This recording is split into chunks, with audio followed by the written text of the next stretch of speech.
Coffee machine repair करते समय हमें मल्टीमीटर की ज़रूरत होती है। तो दोस्तों आज हम जानेंगे किस तरह से जो मल्टीमीटर है उसका यूज़ हम कॉफ़ी मशीन के पार्ट को चेक करने के लिए कर सकते हैं। दोस्तों ये वीडियो उनके लिए है जिनके पास मल्टीमीटर नहीं है और वो यूज़ करना चाहते हैं। ठीक है, तो उसके आपको मैं थोड़ी सी बेसिक जानकारी दूंगा कि इसमें आप किस तरह से किसी पार्ट को चेक कर सकते हैं। बहुत से टेक्नीशियन दोस्तों अपने साथ मल्टीमीटर नहीं रखते हैं, लेकिन जो लोग रखते हैं तो कमेंट करके बताएं कि वो मल्टीमीटर का यूज़ करते हैं। देखिए दोस्तों, मल्टीमीटर के अंदर क्या होता है, दो आपकी प्रॉप्स होती है। ठीक है, एक रेड और एक ब्लैक। तो ये नेगेटिव पॉजिटिव होती है वो। ठीक है, तो इसमें देखिए दोस्तों, ज़्यादातर हम जो मल्टीमीटर का यूज़ करते हैं कॉफ़ी मशीन से यूज़ चेक करने के लिए, एसी को चेक करने के लिए, डीसी को चेक करने के लिए, या कहीं वायर जुड़ा हुआ आपस में नहीं है कि नहीं जुड़ा हुआ है कि नहीं, उसको चेक करने के लिए मल्टीमीटर का यूज़ करते हैं। ठीक है, तो कोई पार्ट ऐसे होते हैं जो फॉल्टी, तो उसको भी हम उसमें चेक कर सकते हैं। तो इसमें आप देखेंगे यहाँ पे वी दो तरह की वी हैं। तो देखिए देखो, ये थोड़े कर्व है ना, ये तो ये हमारा एसी वाला होता है, और जो बिल्कुल स्टडी है, सीधा है, वो हमारा डीसी वाला होता है। तो दो रेंज होती है, सबको पता है, एसी और डीसी। तो उसको मेजर करने के लिए होता है। उसके बाद दोस्तों यहाँ पे ना ओम या कंटिन्यूटीज को चेक करने के लिए है।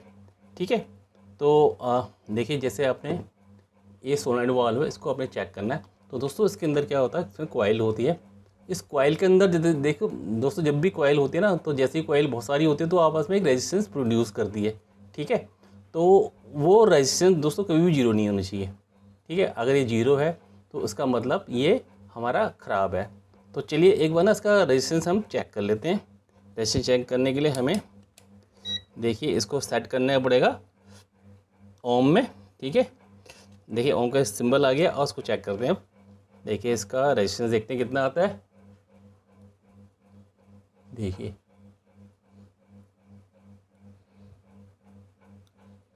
ये जीरो दिखा रहा है। एक बार यहाँ से भी चेक कर लेते हैं इसको। देखिए इसमें रेजिस्टेंस दिखा रहा है। ठीक है, ये कुछ रेजिस्टेंस दिखा रहा है। और एक बार फिर दोबारा चेक कर लेते हैं। दोस्तों कई बार ना फॉल्स रीडिंग भी आती है, तो आप आपस में चेंज करके भी दे सकते हैं। ठीक है, तो ये रेजिस्टेंस शो कर रहा है, इसका मतलब ये जो कॉइल है हमारी ठीक है। ठीक है, अगर ये शॉर्ट होता तो ये दोस्तों जैसे ये ना बिल्कुल जीरो दिखाता। सेम ऐसी ये देख रहे हैं आप, ये हीटिंग एलिमेंट है, इसको भी हम ऐसे ही चेक कर सकते हैं। ठीक है, इसमें भी कोई क्वालिटी का इशू नहीं है। इसका भी हम रेजिस्टेंस मेजर कर सकते हैं ऐसे ही। देखिए इसको यहाँ रखेगा और इसको चेक करते हैं अब।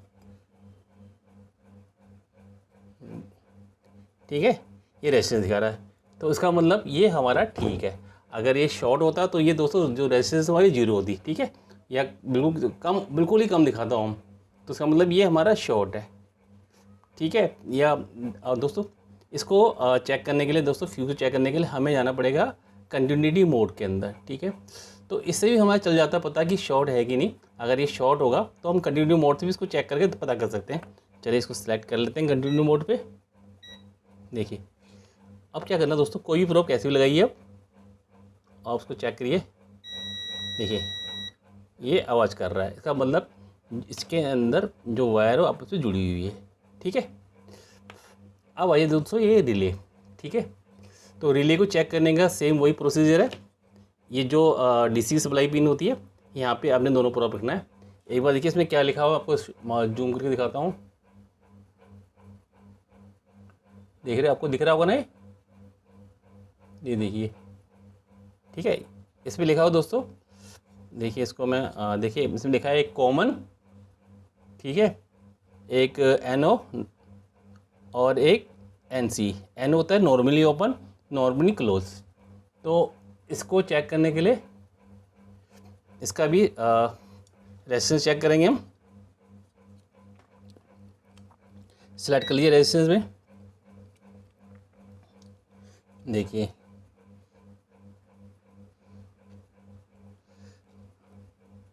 देखिए वैल्यू दिखाएगा कोई, अगर ख़राब होगा तो ये कोई वैल्यू दिखाएगा नहीं। ये देखिए, ठीक है, इस तरह से दिखाता है। और उसको चेक करने का तरीका और भी दोस्तों, इसमें क्या दोस्तों, जो कॉमन होती है, ये नॉर्मली जो ये एनसी लिखा है ना, एक ये जो कॉमन होती है नॉर्मली इससे एनसी से कनेक्ट होती है। तो उसको चेक करने के लिए हम क्या करेंगे, एक बार बजर मोड में ले आते हैं और जो कॉमन है इसको कॉमन में एक पे रखेंगे हम। देखिए कॉमन में रखा, और दूसरा नॉर्मली क्लोज, मतलब नॉर्मली जो टच होता है हमेशा इसके साथ रहता है। देखिए इसको थोड़ा ढंग से कनेक्ट करते हैं इसको, ये देखिए ठीक है, और इससे ये दिखाएगा आपस में। तो इस तरह से आप ये रिले चेक कर सकते हैं। अब आइए दोस्तों,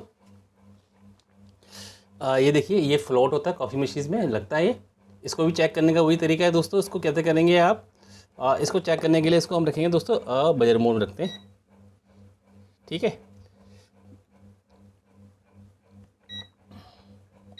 देखिए बजर मोड रखेंगे और इसकी एक वायर यहाँ और एक वायर यहाँ रखेंगे, ठीक है। और उसके बाद उसको ऊपर की तरफ करेंगे, मूव करेंगे तो ये आवाज़ करेगा। इसका मतलब है कि ये हमारा काम कर रहा है या सही है ख़राब है, ये चल जाएगा पता। जैसे ये देखिए ये बंद हो गया, ठीक है। ये देखिए नीचे हो गया, और ये इसको ऊपर करेंगे तो ये बंद हो जाएगा, ठीक है। तो इस तरह से हम चेक कर सकते हैं कि ये हमारा फ्लोट स्विच सही है कि ख़राब है दोस्तों। इसके बाद ये MOV है, आपने SMS देखा होगा, इस SMS में ये लगा रहता है इस तरफ। तो इसको भी हम चेक कर सकते हैं ऐसे ही।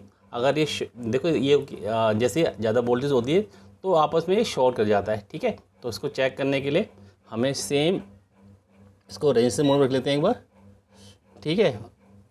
और उसको चेक करते हैं, चाहे तो बजर मोड चेक कर लीजिए, ये देखिए ठीक है। अगर ये शॉर्ट होगा तो इसकी भी जो कंटिन्यूटी है वो 0 दिखाएगी, रेजिस्टेंस भी 0 दिखाएगा और आवाज़ भी करेगा, ठीक है दोस्तों। और इसी तरह दोस्तों ना इसके अंदर हम जैसे ये SMPS है गोदरेज का, तो हमने चेक करना है, जैसे आउटपुट चेक करनी होती है। तो देखिए आउटपुट चेक करनी होती है यहाँ पे, तो हमने DC चेक करनी होती है। तो DC चेक करने के लिए आपको नेगेटिव होता है ब्लैक वाला, वो नेगेटिव में रखना पड़ेगा, जो ग्राउंड में रखना पड़ेगा। और उसके बाद 5 वोल्ट चेक करनी है तो आपको यहाँ पे, अगर 24 वोल्ट चेक करनी है तो आपको यहाँ पे चेक करना पड़ेगा, ठीक है। और इसी तरह ये AC के पॉइंट है। तो इस तरह से आप आसानी से ना SMPS में जो आउटपुट और इनपुट वो चेक कर सकते हैं। तो दोस्तों ये छोटी सी बेसिक जानकारी थी उनके लिए जो मल्टीमीटर जिनको चलाना नहीं आता है। दोस्तों वीडियो अच्छा लगे तो लाइक और चैनल को सब्सक्राइब कर दीजिएगा।